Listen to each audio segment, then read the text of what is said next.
Hello friends, today's topic is time response of second order control system. To understand this concept, let us take a simple system with reference input is R of S and output is C of S. Here G of S is omega n square divided by S into S plus 2 zeta omega n, and H of S is 1. This is unity feedback system. Now, if we want to find its closed loop transfer function, so as we know that closed loop transfer function is C of S by R of S is equal to G of S divided by 1 plus G of S H of S. So this is standard format. Now, if we substitute G of S and H of S in this equation, we get omega n square divided by S into S plus 2 zeta omega n whole divided by 1 plus omega n square divided by S into S plus 2 zeta omega n. If you solve this equation, we get omega n square divided by S square plus 2 zeta omega n S plus omega n square. So this is a standard format of second order system and which is written here, where omega n represents natural frequency and it is measured in radian per second, and zeta is the damping ratio.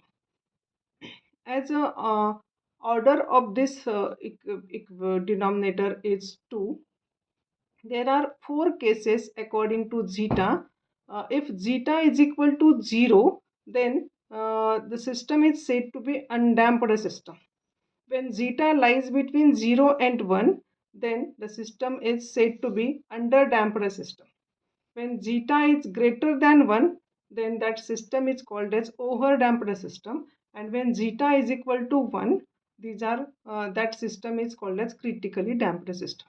So according to these 4 cases, system responses are given in these 4 figures. So let us see one by one. So first is when zeta is equal to 0, as there is no damping is given to the system. Therefore, output response is continuously oscillatory in nature. So we are getting undamped response which is having continuous oscillations. For zeta is when zeta is in between 0 and 1, where there are some oscillations, but after some time these oscillations dies out and we get continuous steady state response.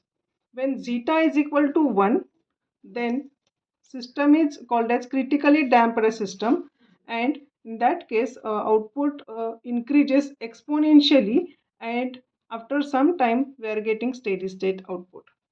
And when zeta is greater than 1, we are not getting proper response, and these are the 4 cases according to zeta. When we are talking about a closed loop transfer function of the system, then roots of the denominators are called as poles of the system, and roots of the numerator of C of S by R of S are called as zeros of the system. Hence, the time response is characterized by the poles of the transfer function. Here, characteristic equation is 1 plus G of S into H of S is equal to 0. And if we compare this with standard format, this characteristic equation is given as S square plus 2 zeta omega n S plus omega n square is equal to 0. So as order of this highest power of this S is 2, we can call this equation as a quadratic equation, and we can find roots of this equation with standard format, minus b plus minus square root of b square minus 4ac divided by 2a. Now in this equation, a is equal to 1, b is 2 zeta omega n, and c is omega n square. Now if you substitute all values in these equations, roots of these equations are s1 and s2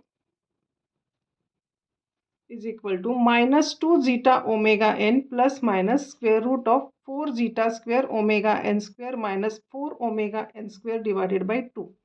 Now if you take 2 common, then what is remaining inside this bracket? It is minus zeta omega n plus minus square root of zeta square omega n square minus omega n square divided by 2. Now this 2 and 2 gets cancelled, and remaining term is minus zeta omega n plus minus omega n square root of zeta square minus 1. So there are two roots. First is positive and second is negative roots. Now according to four conditions, we will see all these one by one. So case number one is for underdamped system when zeta is equal to 0. So when zeta, if we substitute zeta is equal to 0 in this equation, so first term becomes 0 and second term zeta square is equal to 0. So what is remaining? Plus minus omega n square root of 0 minus 1. So it is written here s is equal to plus minus omega n square root of minus 1. As we know that square root of minus 1 is represented by j, therefore s is equal to plus minus j omega n. So there are two roots and these are available on imaginary axis. So it is given here in S plane, two roots are on imaginary axis. So these roots are nothing but poles. So poles are imaginary in nature for underdamped system. Now let us look at case number 2. So case number 2 is underdamped system when zeta lies between 0 and 1.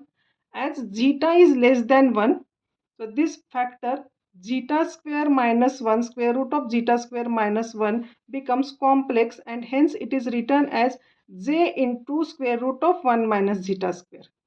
Therefore, roots are minus zeta omega n plus j omega n square root of 1 minus zeta square, and second is minus zeta omega n minus j omega n square root of 1 minus zeta square. So from this equation, what is our conclusion? Roots are negative and complex conjugate, and these poles are given in S plane. Roots or poles are complex conjugate and negative, and therefore these are available in left half of the S plane, and poles are complex conjugate is written. Now let us see case number 3. So case number 3 is given for overdamped system. For overdamped system, zeta is greater than 1. So for zeta is greater than 1, we will write this equation as it is. Zeta omega n plus minus omega n divided by zeta square root of zeta square minus 1. Now from this, we can say that poles are real, negative and unequal. And these poles are present in this S plane. These are real, means these are available on x-axis, negative x-axis, and unequal. Now last case is critically damped system. So for critically damped system, zeta is equal to 1.